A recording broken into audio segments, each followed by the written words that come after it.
O Flávio veio lá do norte do país. Vocês deram um bom dia para ele que as paredes tremeram.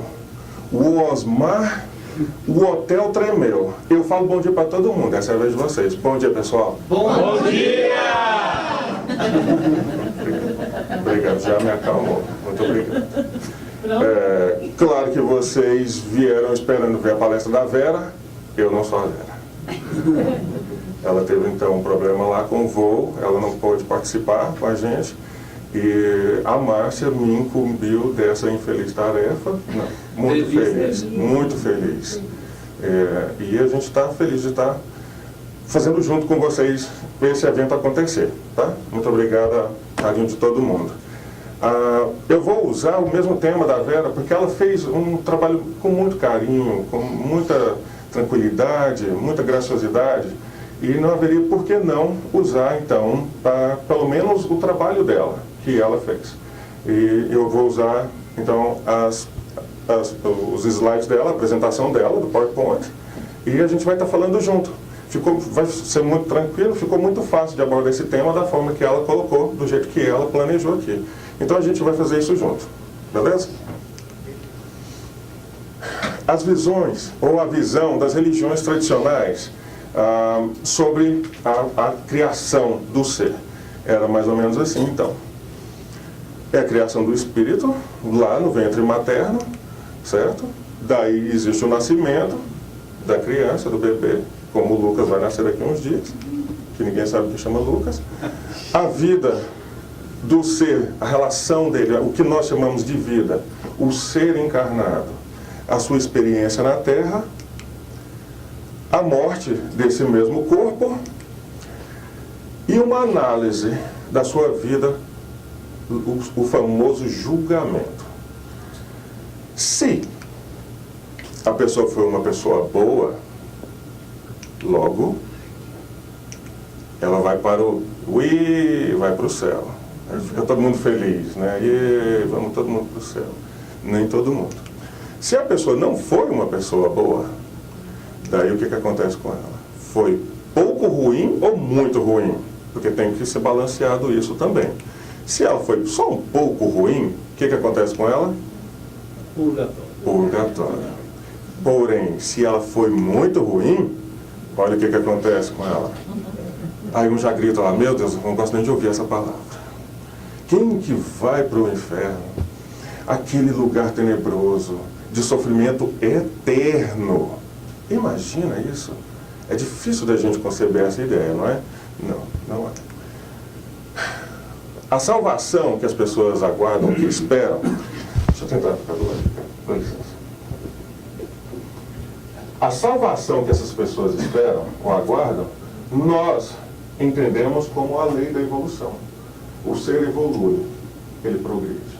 Não tem como ser diferente disso. Tá?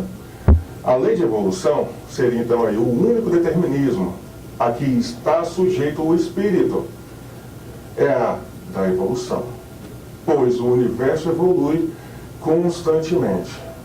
Constantemente. O universo evolui constantemente. Pobre daquele, como a gente falava ontem, abordava o tema que o Limpo abordou com proficiência, os seres que ainda querem reter a evolução do universo ou dos planetas, são pobres.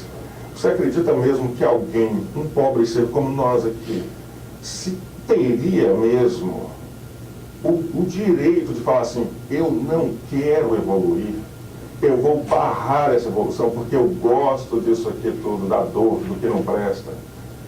Nós teríamos mesmo esse direito? Tem uma força muito maior regendo o universo. Quem somos nós para pensar em ter esse direito?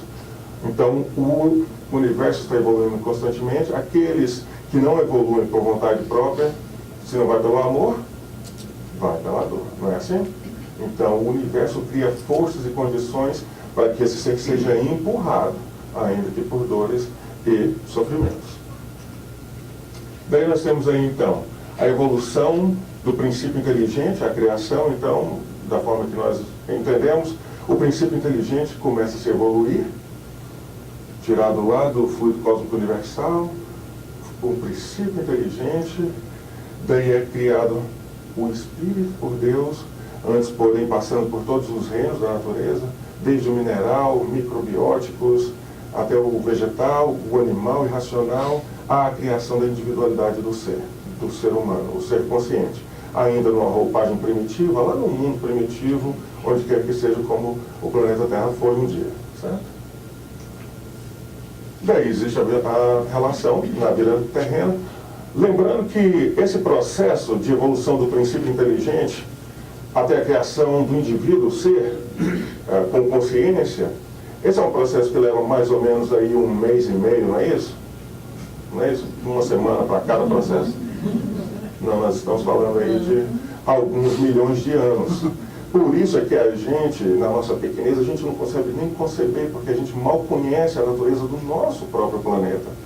Então a gente quer dar um exemplo de tudo que a gente conhece. É muito difícil isso. Mas toda energia que é o universo está em processo evolutivo.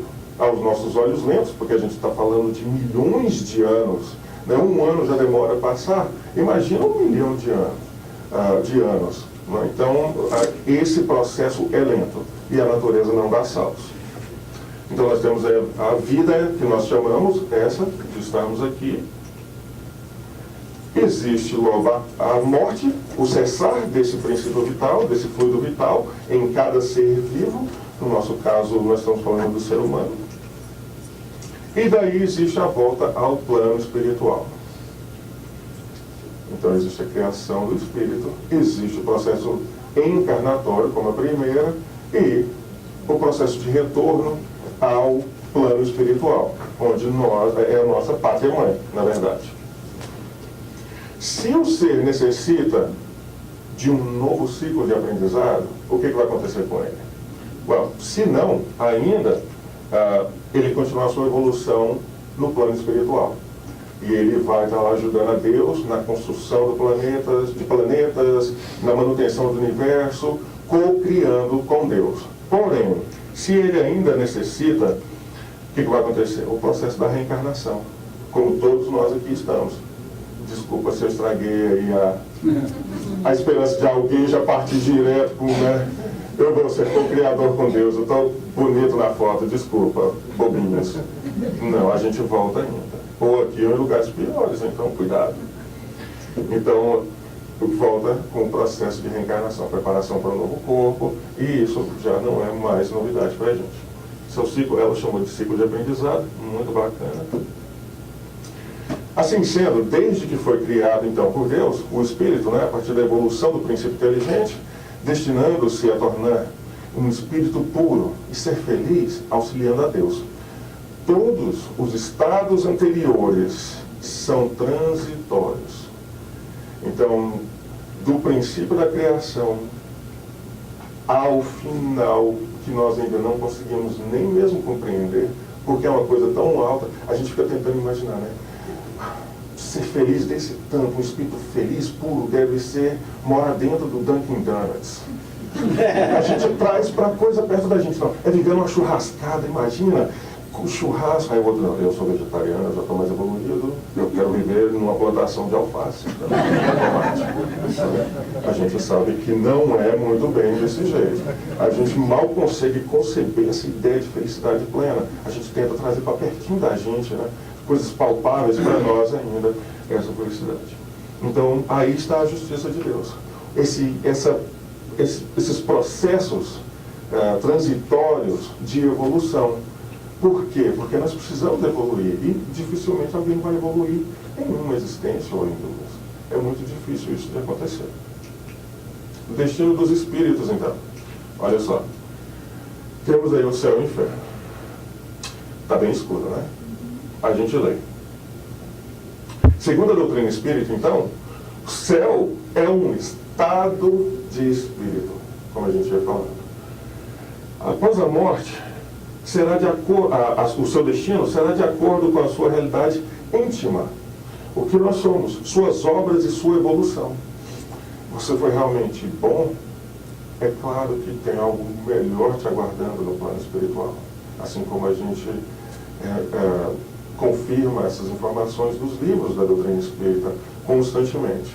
Porém, se você não foi tão muito bom assim, não é que nós sejamos pessoas más, que nós vamos viver a pena do sofrimento eterno. Não, nós precisamos de um tempo, o que nós chamamos lá, as pessoas chamavam de inferno, seria para nós as zonas umbralinas, muito bem exposta ontem pelo Lincoln, pelo Flávio, a respeito de que o umbral não pode nem mesmo simbolizar o que as pessoas entendem como inferno, porque é um processo de transição.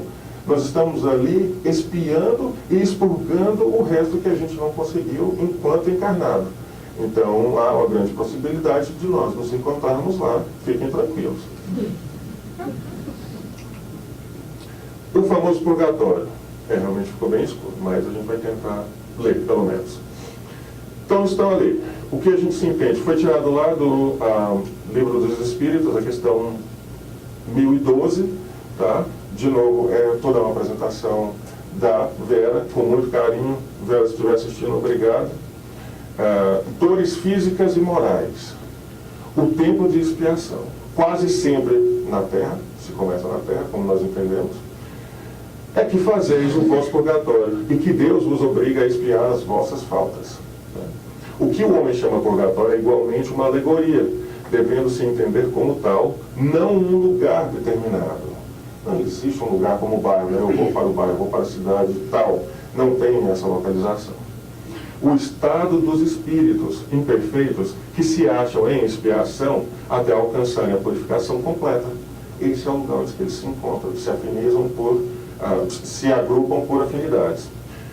Que os levará à categoria dos espíritos bem-aventurados quando findado essa expurgação, com arrependimento, com o fim do remorso e qualidades que possam permitir o auxílio de espíritos mais elevados. O purgatório consiste nas provas da vida corporal. Daí a gente entende vida corporal, porque a gente insiste em dizer que essa é a nossa vida, porque nós designamos o fluido vital como combustível de vida. Não é? Muito bem. Jesus disse lá em João, capítulo 14, versículos de 1 a 3. Há muitas moradas na casa do meu Pai. Nós entendemos então que a casa do Pai seria o universo, e esses quartos seriam os planetas, as estrelas, né, contido aí nas galáxias, e por aí vai.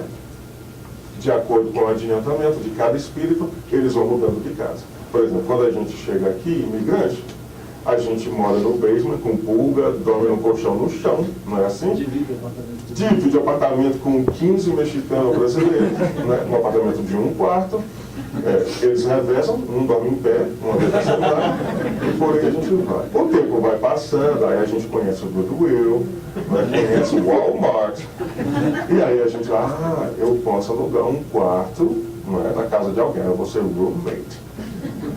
Daí conhece outro goiano, outra goiana, e aí resolve alugar um apartamento só para eles. Muito bem. É assim que a gente faz. Mas não é um processo bacana. A gente vai evoluindo assim também. Como é que alguém acaba de chegar aqui e já quer alugar um townhome? Comprar uma casa lá em Écora? É difícil disso acontecer, não é? A gente não vê isso constantemente. Acabei de chegar do Brasil, estou comprando uma casa em Écora. É como? A gente pergunta, não é isso? Não. Da mesma forma, é o plano espiritual.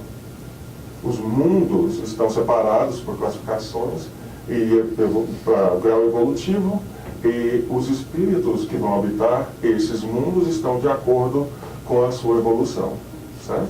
Não teria como o peixe viver fora da água ou um ser vivo que precisa constantemente da respiração viver na água. Então é de acordo mesmo com a sua capacidade, e a gente vai falar disso lá mais à frente também um pouquinho.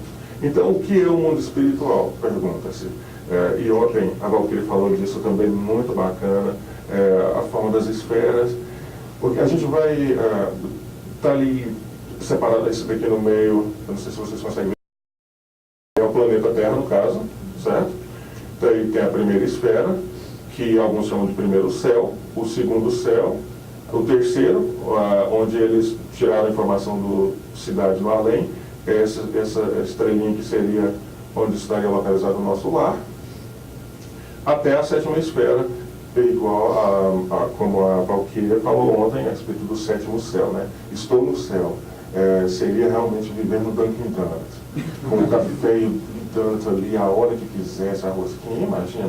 Seria a minha sétima esfera, o meu sétimo céu. Tá? Mas aí a pergunta era, o que é o mundo espiritual? Daí a gente fala disso e fala também de que o mundo espiritual, aí um grita lá, o mais inteligente, não é assim? Geralmente ele grita lá, é tudo que está fora da matéria, Binho. Não é assim? Que a gente já, de primeira a gente já chuta essa. É tudo que está fora da matéria. Fica até ansioso, né? Gente, aí a gente esquece de que o perispírito é também um corpo, é também matéria. A luz rarefeita é também matéria, é também energia. Então nós vamos entender o mundo espiritual como tudo que não tem vida, então. O plano espiritual. Um reflexo, nós somos na verdade um reflexo do que é o plano espiritual, porém nós temos vida. Estamos aí revestidos de uma matéria mais densa e vida em si, o fluido vital, que movimenta os corpos com vida. Pode. Então vamos lá, na frente. Destino dos espíritos, pelas suas afinidades. Então estão lá. Oi? Aconteceu de novo. E... Obrigado. O que acontece? A lei dos agrupamentos no espaço é das afinidades, como a gente vem falando. A orientação de seus pensamentos é que vai guiar o espírito, então. Mas isso não é só no plano espiritual, não. Se a gente fazer uma análise, ou se a gente fizer uma análise, a gente vai entender que, mesmo estando encarnados, nós não vamos nos agrupar, a não ser que sejamos forçados, né, a trabalhar em um lugar que a gente talvez não quer, mas precisa. Mas se nós tivermos o livre-arbítrio para isso, nós vamos estar nos afinizando com pessoas que têm o mesmo gosto, que têm as mesmas vibrações, que gostam das mesmas coisas, do mesmo tipo de música, talvez, da mesma comida, não é assim? E por aí vai. Mas no plano espiritual, isso é mais forte, porque não existe mais a barreira dessa matéria sólida, dessa matéria densa, que nos impede, por exemplo, de ir em outros lugares, deslocarem até outras localidades com mais facilidade, certo?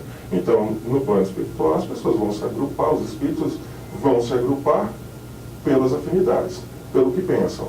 Logo, as zonas umbralinas vão estar repletas de grupos que se afinizam. As zonas ou planos mais elevados e vão estar repletos de pessoas e espíritos que se afinizam e buscam essa evolução conjunto. Ela tirou essa informação lá do problema do ser, do destino e da dor, Leon Denis. Vocês vão ver mais as citações desse livro. Os espíritos adiantados, então, são conduzidos a esferas mais elevadas. Não é assim? Aí a pessoa pensa assim, mas eu ainda tenho tanto medo da morte, mesmo que hoje eu seja um espírito evoluído. Né? Porém, a gente fica receoso, por mais que a gente fale de morte, de estar fora da matéria, porque por mais que a gente reclame, a gente gosta disso daqui. A gente sabe, quando a gente lê o André Luiz falando que eles viviam lá de sopinha, chazinho, e a gente lembra do pão de queijo de Minas Gerais, da feijoada. Aí a gente fica assim, eu quero, mas não quero, eu posso ir lá e sair, dar uma escorregada de vez em quando? Posso, André Luiz, a gente tenta fazer uma gambira com o anjo de guarda, né? Não tem jeito da gente fazer isso. É a mesma coisa de alguém que cumpriu a pena na cadeia, está livre, mas quer voltar para a cadeia de vez em quando.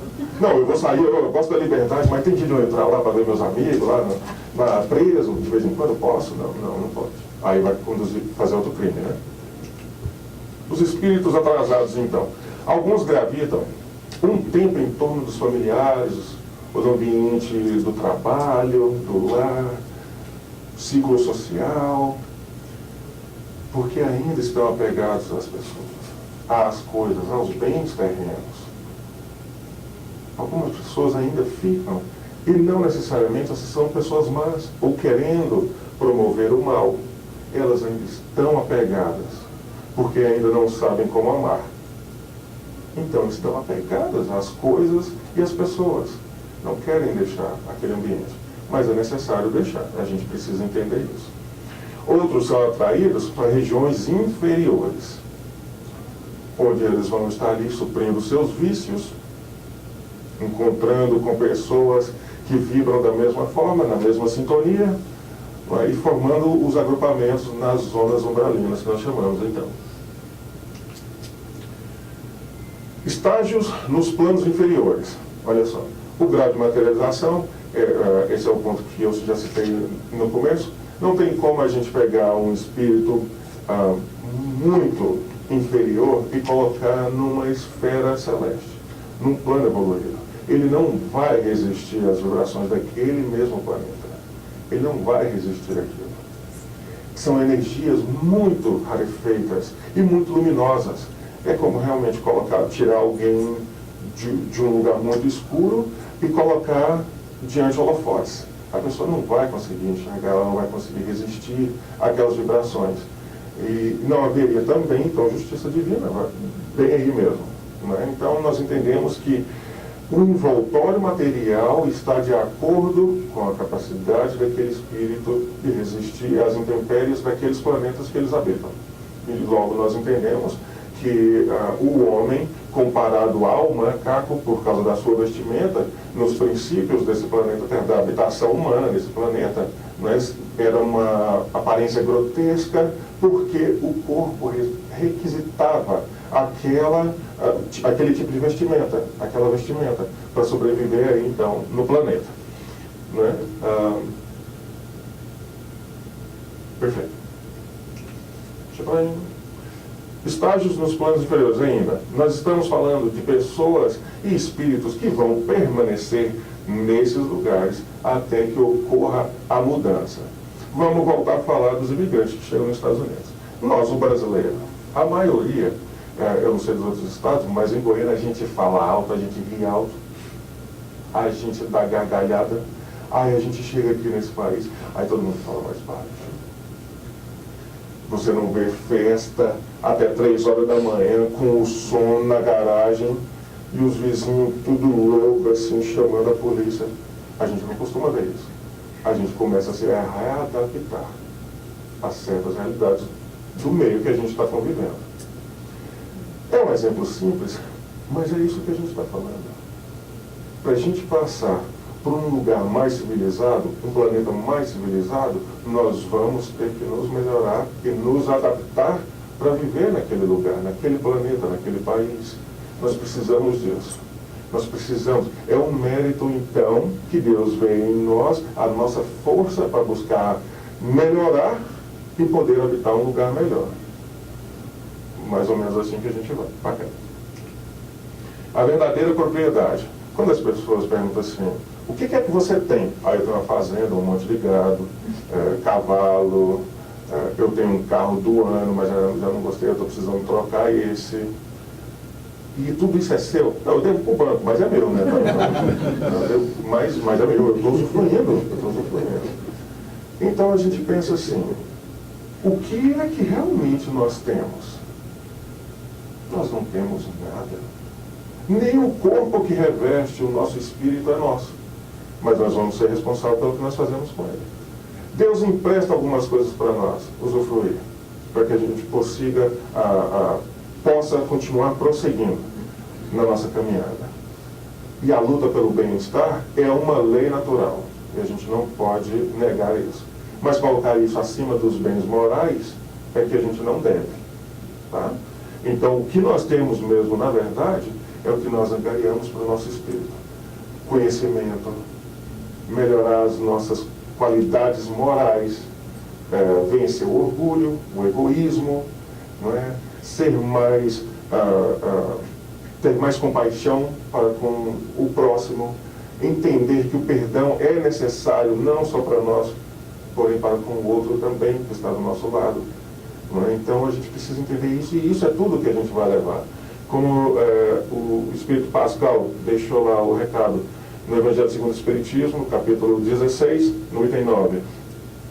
Tudo o que é de uso da alma, a inteligência, os conhecimentos e as qualidades morais. Isso é tudo que a gente carrega. E a gente tem que estar bem atento para isso. Porque ontem fantástico da forma que os meninos colocaram também, o Flávio, a Valquíria, o Lincoln. A gente preocupa às vezes tanto com o ter que a gente esquece de ser, né? Então não importa se eu estou fazendo $1 milhão no ano, dou só 100 para a caridade, para instituições caritativas. Claro que eles vão usar? Claro que eles vão usar. Claro que isso é uma coisa boa. Porém, o que eu estou fazendo dos outros 900 mil e o que eu estou fazendo do meu tempo? Eu estou simplesmente dando do supérfluo, do que não vai me faltar, mas eu não vou procurar estudar para melhorar o meu espírito, eu não busco me melhorar para ser um bom passista, um bom pai, uma boa esposa, um bom filho, um bom profissional, caridoso, sabendo que outras pessoas estão precisando tanto do nosso auxílio, de uma ligação. As pessoas às vezes ligam, gente, e isso serve para mim também, porque o meu trabalho é muito complicado, às vezes eu não te atendo, tá? Mas liga de novo ou eu retorno, certo? Deixa recado. Mas eu atendo, a maioria das vezes, ou eu retorno na maioria das vezes. E a gente precisa fazer isso. Porque às vezes a pessoa está querendo só conversar, só falar um oi, só falar um bom dia.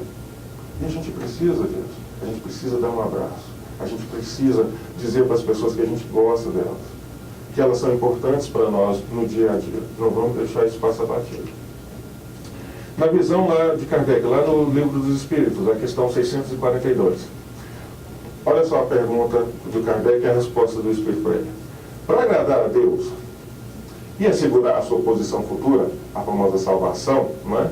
Bastará que o homem não pratique o mal? Bastaria a indiferença? Olha a resposta do Espírito. Não. Ainda ela até subiu. Não. Eu acho que o Espírito ele se segurava. Assim, eu sou evoluído. Deixa eu responder com uma compostura aqui. Não. Cumpre-lhe fazer o bem no limite das suas forças. Não é faz o bem de vez em quando. Não é vai lá, faz o bem de vez em quando. No limite das suas forças. O quanto você puder, auxilie o próximo. Faça o bem. Seja para o próximo que está dentro de casa, seja para o vizinho, seja no shelter, no nursing home, na casa espírita, no hospital, seja onde for. Faça o bem. Lute para você poder fazer o bem, promover o bem, uma palavra, com coisas materiais, com o pão material e o pão espiritual, como os meninos estão fazendo as palestras aí, muito bacana. E ainda ele continua, porquanto responderá por todo o mal, não que fez, porém que haja resultado de não haver praticado o bem. A indiferença. A gente lembra lá então da parábola do bom samaritano. Nós temos que fazer de tudo para não sermos como o levita e o sacerdote. A pessoa precisa de nós naquele momento e nós podemos ajudar, ajuda que nós vamos responder por isso. Se a gente agir com indiferença, nós também vamos responder por isso, de alguma forma. Olha lá bacana que São Vicente de Paulo diz. Caridade é apenas a âncora da evolução ou da salvação, como alguns entendem. Em algumas Bíblias estão assim também. Perdão, em algumas traduções. Sede bons e caridosos. Esta é a chave dos céus. Não tem nem o que continuar. Se Jesus disse, ou a gente vê sempre que está no Evangelho, fora da caridade não há salvação, então vamos esquecer o resto. E vamos focar na caridade. A gente tem que ser caridoso com a gente, esquecendo, não esquecer da culpa por ignorá-la, do que nós fizemos no passado e nós reconhecemos. Porém, esse sentimento não pode nos colocar mais para baixo do que nós já estamos. O sentimento de culpa que Deus ainda permite que a gente sinta deveria ser uma mola propulsora. Para a gente falar assim, eu não quero mais errar como eu fiz antes. Eu não sei nem o que eu fiz, mas eu fiz. Eu estou sentindo a culpa aqui ainda, na ponta. Então, eu não quero mais errar. Aí a gente sai todo querendo ajudar os outros, né? Está precisando de ajuda? Não, mas eu vou te ajudar assim mesmo. O que você precisa? A gente faz de tudo. Se é passista, já sai com a mãozinha assim, igual o Givaldo fala. Está precisando de um passe? Não, mas vou dar assim mesmo. Fica aí. A gente só quer ajudar as pessoas. A gente vai viver para servir. Não é? E a gente devia, de alguma forma ou de outra, viver assim mesmo, para servir. Ele continua: toda a eterna felicidade, então, se contém nesse preceito: amai-vos uns aos outros. Amai-vos uns aos outros. Aí a pessoa diz: não, eu sei o que é amar. A gente sabe mesmo o que é amar. A gente tem mesmo a concepção concreta do sentimento amor. A gente tem uma vaga noção do que é amor. Como dizia ontem o Lincoln, falando sobre o livro Libertação, e é uma das coisas que eu nunca vou esquecer, a palestra do ministro Flacos, lá em nosso lar, que ele falava, um ministro dizendo que eles se comparavam a vermes, movidos pela fome e por uma vaga noção de amor. O ministro da Colônia falava isso. Quem é o PIM? Quem é o PIM? Quem somos nós? Nós não entendemos amor. Porque nós deixamos esse sentimento que deveria ser tão puro ser balançado ou agitado por coisas materiais, por coisas menores e por sentimentos impuros que a gente ainda debate com eles, vive com eles, como o ciúme, o orgulho, o egoísmo, né? A inveja que está sempre aí. Nossa, eu amo fulano, mas esse cabelinho... Olha o vestido dela. Eu amo essa mulher, mas que vestidinho horroroso. Ou então, assim, nossa, eu queria, esse vestido não ficou bom nela, mas ia ficar ótimo em mim. O homem pensa assim, olha esse tampinha se achando gente dirigindo esse carrão tinha que ser para mim, que eu sou grande. Eu gosto do cara, mas esse carro era para mim. Aí o cara pergunta, e qual que você dirige? Eu dirijo a bicicleta. Eu vou de bicicleta para todo lugar, que me cabe também. Não vamos esquecer da receita aí para a eterna felicidade, como a Valquíria abordou ontem também, muito, muito bacana. A caridade é a âncora, de novo, do mesmo item, de São Vicente de Paulo. A âncora eterna da salvação, da evolução, em todos os mundos. Não pode a alma elevar-se às altas regiões espirituais, senão pelo devotamento ao próximo. Somente nos arroubos da caridade encontra ela ventura e consolação. Não tem outro segredo, então. Nós precisamos ser bom, de verdade. Né? Eu vou doar porque eu sei que Deus vai me dar em dobro. Já não é caridade porque a gente está fazendo uma gambira com Deus. Não é? Em Goiás a gente chama gambira, eu não sei vocês de outros estados. Mas é uma verdadeira troca. Nós estamos fazendo uma troca com Deus. Deus, eu vou lá ajudar no shelter, mas cura essa ferida na minha perna. Eu vou lá ajudar meus velhinhos, mas eu não quero ficar velhinho igual eles, na cadeira de roda. A gente já vai fazendo uma gambira antes de fazer o bem. Não é? Já não seria bem. A caridade ainda, de São Vicente de Paulo. A caridade é a eterna âncora da evolução. Sede bons, amparai os vossos irmãos. Quem são os nossos irmãos? Lembrando de Jesus lá, quando ele estava dentro da residência, e os irmãos dele e a mãe estavam de fora, e o rapaz, Jesus, seus irmãos estão te chamando lá, seus irmãos e sua mãe. Ele fez essa pergunta: quem são meus irmãos? Será que eu tenho mesmo que ajudar somente ao meu irmão consanguíneo, o filho do meu pai e da minha mãe, a minha irmã, ou os meus pais? Eu tenho que ser bons só para eles? Quem é o meu vizinho, né? Quem é o meu próximo? E a gente vai ouvindo de várias formas e lendo.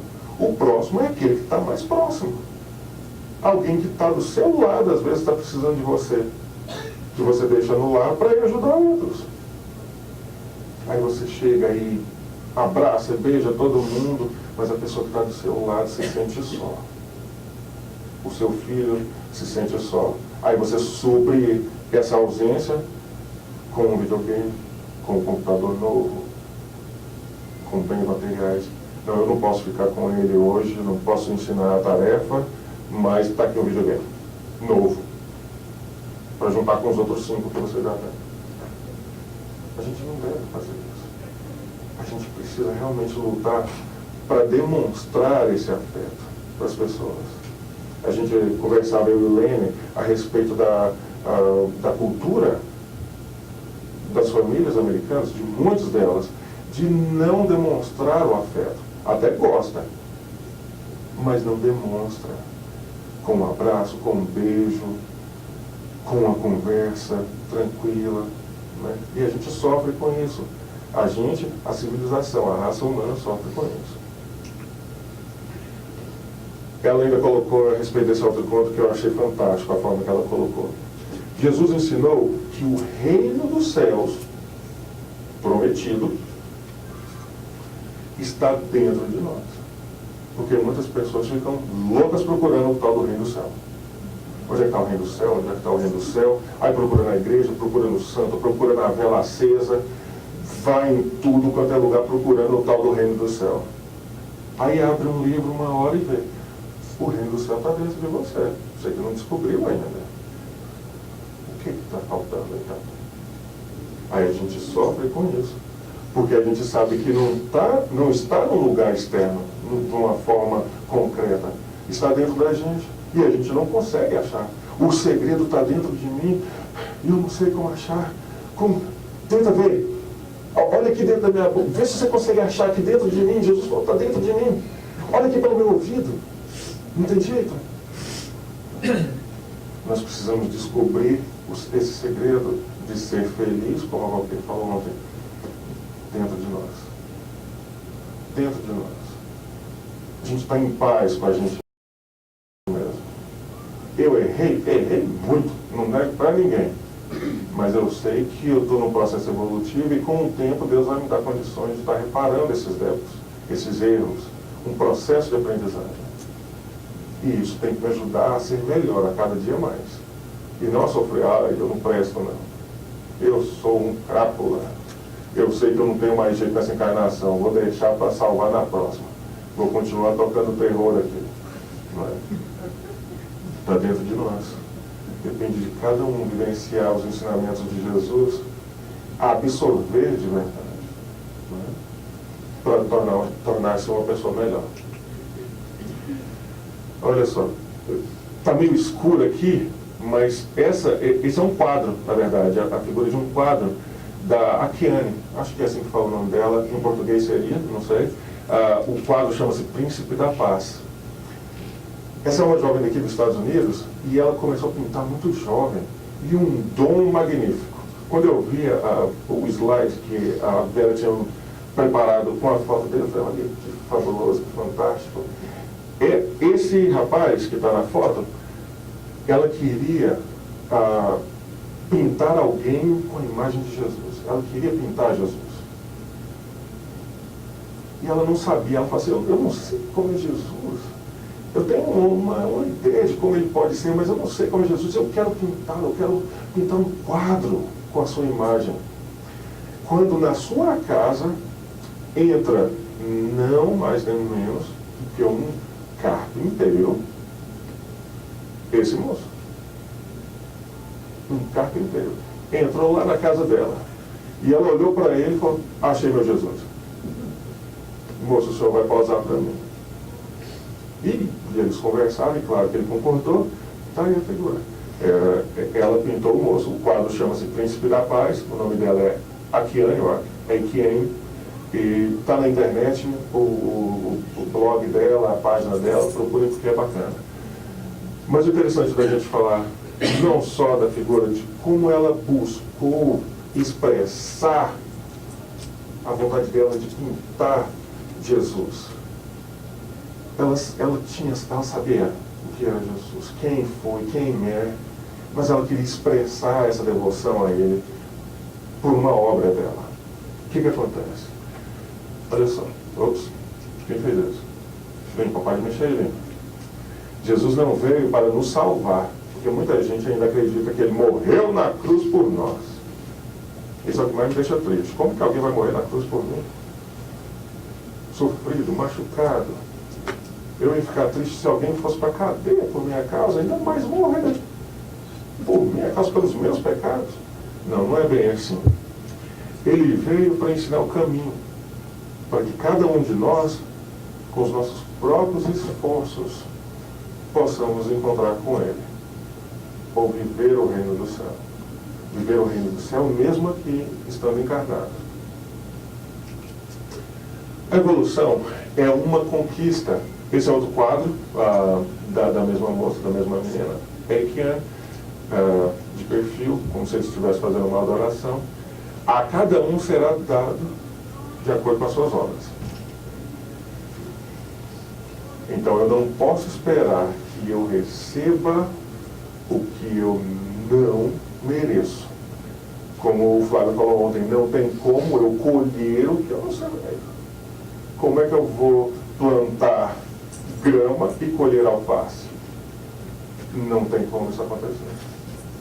Então não tem como eu plantar, fazer só iniquidade, só coisa ruim e querer ser recebido no céu por Emmanuel. Já vou até com a mãozinha assim. Emmanuel, Chico. Aí abre o olho.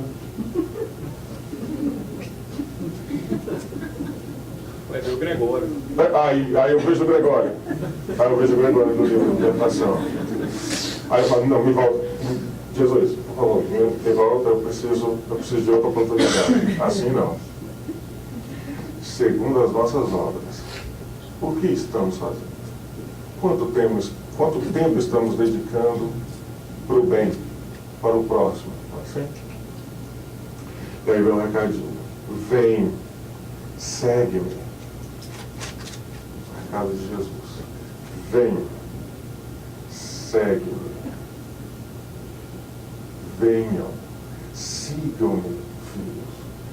Como ele disse, nenhuma das ovelhas que meu pai me confiou vai se perder. Se você está aflito, se você está ansioso, receba Jesus, porque Ele vai te consolar. As dores vão passar? Não é bem assim. Mas a nossa forma de reagir diante das dores é que vai mudar. Diante das tormentas, diante dos problemas, diante das dificuldades, relacionamentos, maridos, esposas, os casais, os filhos. Eu faço talvez a caridade de fora, deixo de fazer dentro de casa. Vamos buscar amar de verdade, com doação, com sinceridade, respeitando, o mais importante de tudo, o limite do próximo, que não pensa como você, que não age como você, e muitas das vezes essa pessoa vai fazer coisas para te decepcionar, talvez para te prejudicar. Mas lembre, nós estamos num barco onde Deus é o comandante, e Ele está sabendo. Ele conhece o interior, o íntimo de cada um. A gente não está ao relento, porque às vezes a gente fica tão triste com a situação que a gente vive, que a gente pensa assim, eu estou morando num basement tão fundo que Deus não está nem me enxergando. Eu vou começar a rezar para os santos para ver se eles mandam recado. Não é? Não, Deus está vendo, Ele sabe direitinho o que a gente precisa. Tudo, Ele conhece o nosso íntimo. Se a gente amasse mais, a gente sofreria menos. Então, com o recado de Jesus, vem e me segue. Se o segredo da nossa salvação, do reino dos céus está dentro de nós, com os ensinamentos que Jesus trouxe, vamos receber Jesus dentro de nós. Na sua oração, na sua reflexão, diante da dificuldade, seja qual for. Conversa com Jesus. Jesus habita em mim, para que eu não tema mais a morte. Jesus habita em mim, para que eu não sofra mais diante das ofensas. Jesus habita em mim, que o mal se extirpará. Se o Senhor habitar em mim, menos pessoas estarão se agrupando nas zonas umbralinas. Jesus habita em mim para que eu seja melhor do que eu sou hoje, que eu consiga me perdoar com sinceridade e ao meu irmão, e que a gente possa fazer essas doações de verdade, com o coração aberto. O meu agradecimento a todos que não dormiram. A Vera, se estiver assistindo, Vera, obrigado pela apresentação. Que Deus abençoe a todos. Assim seja.